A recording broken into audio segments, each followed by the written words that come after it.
Roll out the retro red carpet. What's going on, everyone? My name is John. You're watching Solepost, and this is another Solepost unboxing. Today we take a look at the LeBron 7 Quick Strike red carpet. Now, this shoe is a retro of the LeBron 7 red carpet that came out in 2009. This is the first colorway of the LeBron 7 to get a retro, and the LeBron 7 is the third LeBron shoe to get a retro after LeBron 3 and the Air Zoom generation. First, let's take a look at the box.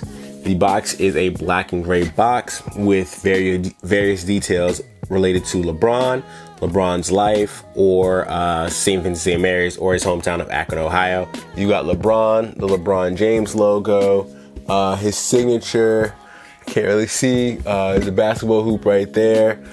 King of the Court is on there as well as St. Vincent St. Mary's. And on the other three sides, you've got more of the repeating logos.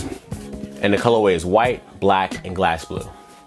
Now let's take a look at the shoe. The shoe features the mostly leather and fly wire upper. Fly wire is something we haven't seen in quite some time. When the shoe dropped in 2009, it's one of the most revolutionary technologies ever. It was actually really comfortable if you wanted to play like strictly for basketball. Very comfortable and responsive to the foot. Taking a look at the toe, you got the white toe box as well as the white toe cap. Moving towards the tongue, you got the black mesh tongue, along with the words LeBron at the bottom of the tongue. And the tongue tag is fly wire with LeBron's signature in red and the glass blue Nike swoosh. The shoe features black laces, but also features a set of red laces. The insole is black with the original LeBron James logo, the L23. And if I remember correctly, this was the last shoe to use the L23 logo, because the LeBron 8 was his first shoe in Miami, where he wore number 6. So this shoe, fun fact, is also the last shoe to use the L23 logo. Moving towards the heel, you've got the flywire base with the suede overlay, and you've got this giant glass blue Nike swoosh. And right by the heel, you've got a little small LeBron James logo, the L23. Moving towards the heel, you've got the black overlay panel. There is a script J on the right shoe, and on the left shoe, I'm not sure if it's picking it up or not, there is an L, obviously for LeBron James. Moving towards the medial side, you've got the LeBron James logo in glass blue and red, the L23, as well as the Nike swoosh on this suede overlay panel. You've got more of the fly wire design. The midsole is white with the fully exposed Max Air unit, which again was a huge thing in 2009. Everybody was trying to get as much air as possible. And the outsole is black and teal with the LeBron James hologram in the middle, as well as the Nike swoosh, just back and forth. I don't know if you can kind of see it. There you go. This colorway is a classic. Anybody who's been a fan of the LeBron 7 knows how crazy LeBron 7 was and how coveted this release was for a very long time. I'm glad that they retroed it, and all around it's a dope colorway.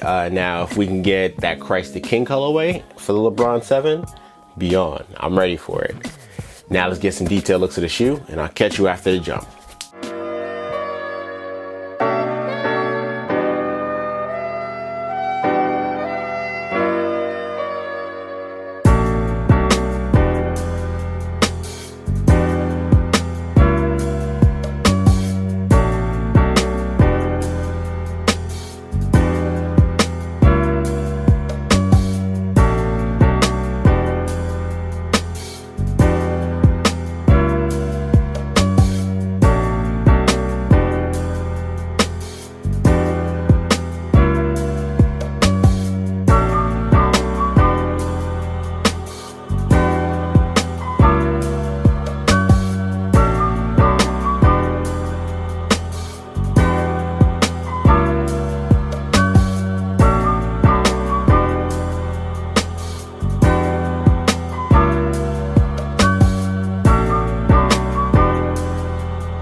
Alright everyone, this has been another Solepost unboxing. Make sure you like, share, and subscribe. Hit the notification bell icon so you kept up with everything we do on the Solepost channel.